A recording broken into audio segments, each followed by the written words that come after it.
Project වලට ආදරය කරන ඔයාලට අද මම කියලා දෙන්න යන්නේ මෙන්න මේ වගේ ලස්සන ගැනීම් ස්කෝර් එකක් ගොතාගන්නේ කොහොමද කියලා. හරිද?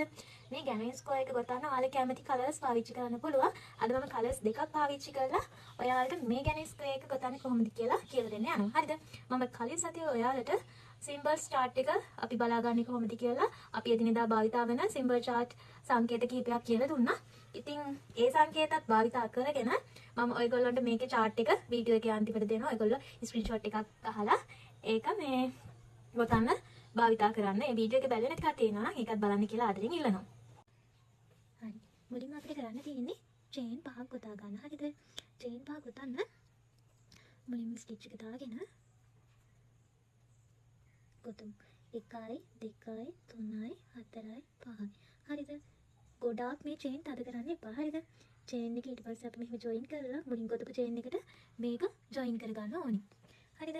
ඊට පස්සේ උඩට චේන් 3ක් ගොතන්න. උඩට චේන් 3ක් ගොතන්න. ගොතලා ඩබල් ස්ටිච් මේ රවුම ඇතුලේ ඩබල් ස්ටිච් 15ක් ගොතන්න ඕනි. 1යි 2යි